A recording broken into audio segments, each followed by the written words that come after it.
Can nudity be art? Understanding the difference. Can nudity be art? It is a question that has been asked for centuries, and it continues to spark discussion today. Some people see a nude painting and immediately feel uncomfortable. Others see beauty, history, and extraordinary artistic skill. So, what makes the difference?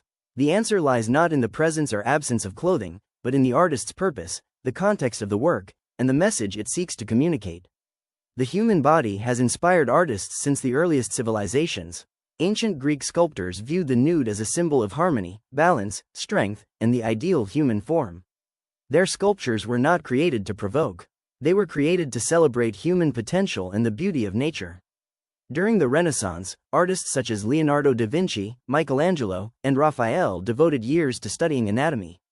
They dissected cadavers, observed the human body in motion, and filled sketchbooks with drawings of muscles, bones, and proportions.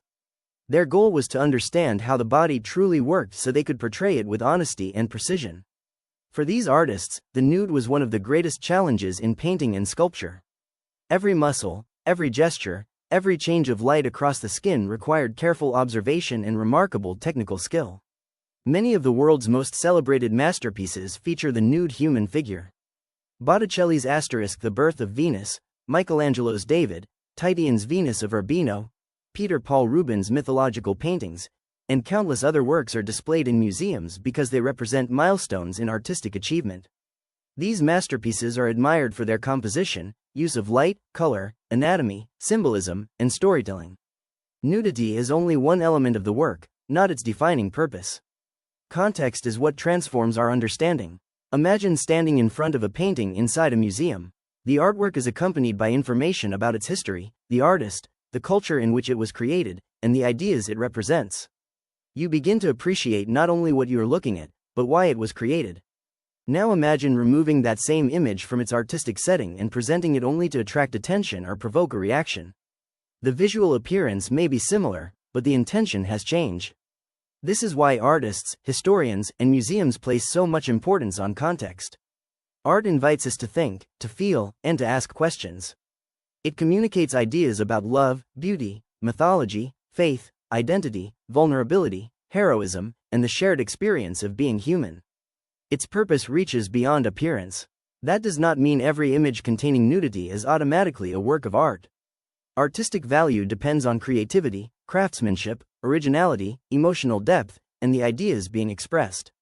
Likewise, a painting with no nudity at all can still be considered poor art if it lacks imagination or meaningful expression. Clothing alone does not determine whether something is art. Throughout history, many great masterpieces were criticized when they first appeared. Edward Manet's Olympia shocked audiences in 19th-century Paris because it challenged traditional ideas of beauty and social class. Today, it is recognized as one of the defining works of modern art. Art often challenges us. It asks us to see familiar subjects from new perspectives and to question our assumptions. Museums preserve nude paintings and sculptures because they represent humanity's artistic heritage. They document changing ideas about beauty, culture, religion, and society across thousands of years. They also demonstrate the extraordinary skill required to portray the human form with accuracy and expression. When artists study the nude, they are studying anatomy, proportion, movement, balance, and emotion. Figure drawing remains a fundamental part of art education because the human body is one of the most complex and expressive subjects an artist can learn to represent. Perhaps the better question is not, can nudity be art? History has already answered that question. A more meaningful question is, what is the artist trying to communicate? When we look beyond the surface and consider intention, context, craftsmanship, and meaning, we begin to understand why museums around the world celebrate these masterpieces. In the end, nudity alone does not make something art. It is the vision, the purpose, and the human story behind the image that transform it into a work worthy of lasting appreciation.